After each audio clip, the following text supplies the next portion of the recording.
Donc une vidéo sur Schemaplic. Schemaplic, c'est un logiciel de schéma qui permet de simuler ces montages. Donc pour simuler, moi j'ai quelques petites astuces que je vais vous expliquer. On va le mettre en simulation, ça va être plus simple. Alors, pour simuler, j'utilise des arrêts d'urgence pour mes commutateurs. Il y a pas de, en fait, dans la simulation, c'est une version d'évaluation. Je pense pas qu'en version pro ça soit différent, mais bon. En fait, pour pouvoir simuler mes commutateurs, j'utilise des arrêts d'urgence. Voilà, c'est une astuce que j'ai trouvée.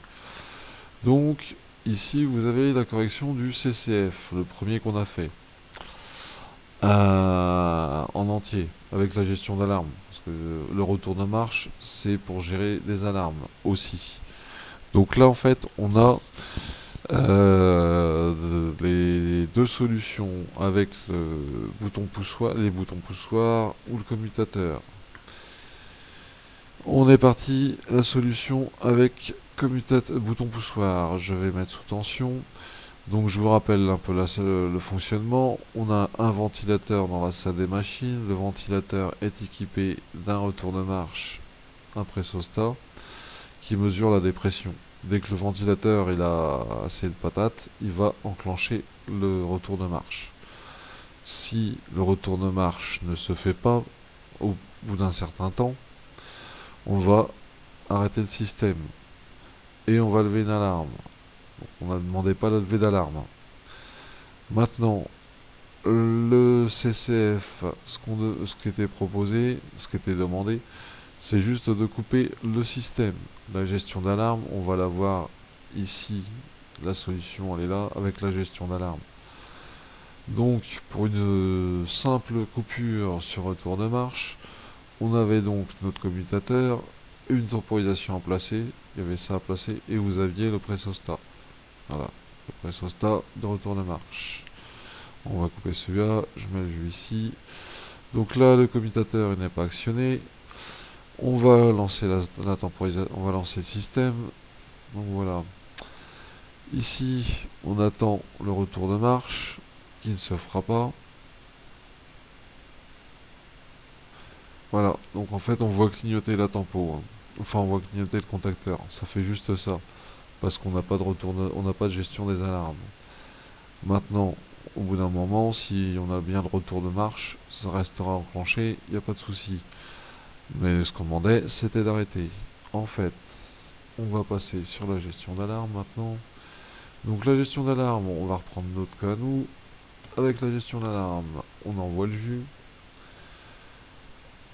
On va relayer le retour de marche ici avec le K1. Le K1, il va permettre de gérer l'alarme via le KA2, c'est-à-dire le KA2 mémorise l'alarme.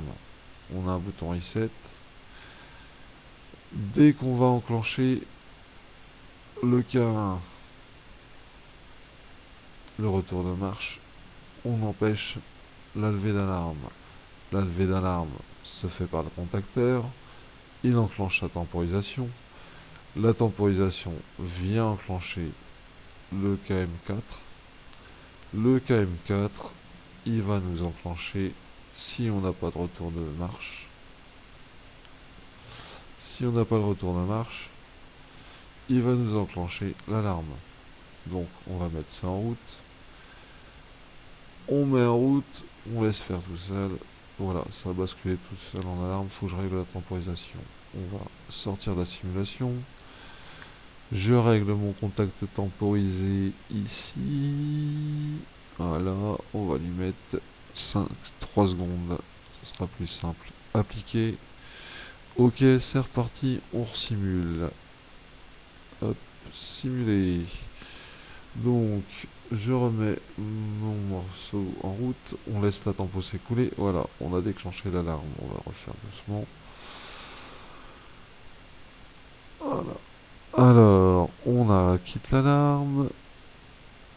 On met le système en route. Le système se met en route. Pas de retour de marche. Le système est à l'arrêt. L'alarme est levée. On a quitté l'alarme. On essaye. On se dit que ça peut repartir. Et pas de chance, ça ne repart pas.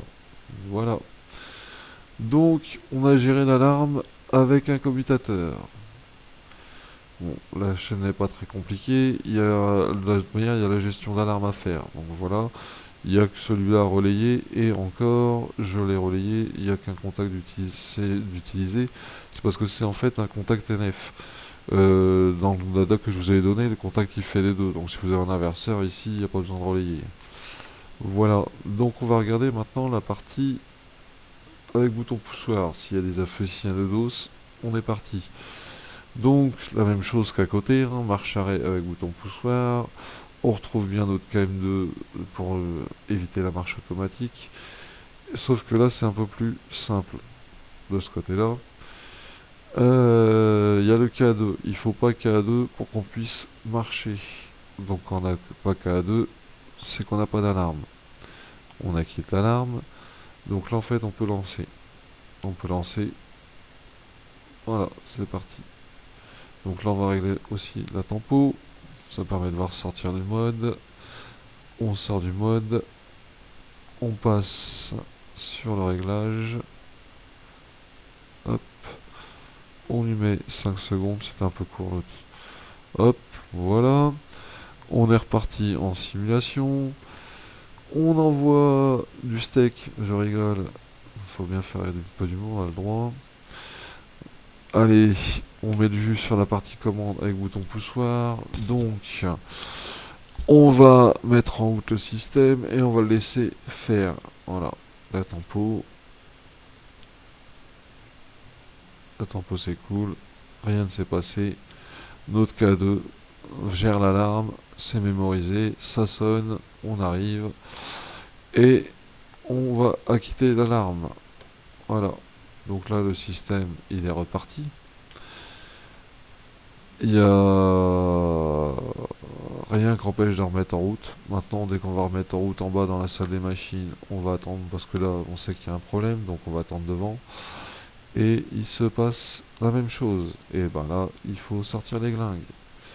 Maintenant, dans le cas miraculeux où ça reparte, ou dans le cas normal où il n'y a pas de souci, on n'a pas d'alarme, le système, on veut le démarrer, il démarre, et notre retour de marche se fait.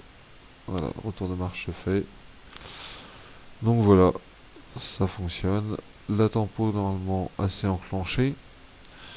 Je vais pas lâcher, mais vous voyez bien que le KM2 en haut il est fermé, mais il n'y a pas d'alarme parce que le K1 est enclenché, il ouvre. Je vais relâcher, on va dire que le ventilateur vient de larguer, l'alarme va se mémoriser instantanément. Je relâche, c'est parti. Donc on va dire que la turbine s'est désaccouplée, on n'a plus de retour de marche, on déclenche l'alarme. Voilà. Donc c'était le retour de marche. Et la gestion d'alarme, c'est un petit peu compliqué. En fait, c'est un petit peu compliqué à faire au câblage la première fois. Une fois que vous avez mis en place la gestion d'alarme, puisque c'est en fait aussi un automaintien, on rajoute les alarmes. Ici, en fait, je peux mettre 25 ventilateurs. Maintenant, ils vont tous venir se rajouter ici. Voilà. Donc, c'est pour Schemaplic. Donc, je vous rappelle, hein, il est gratuit sans version d'évaluation pendant 45 jours. Si vous n'êtes pas à l'aise avec le schéma, si vous voulez vous entraîner un petit peu, c'est un logiciel. Je pense qu'il faut essayer. Voilà.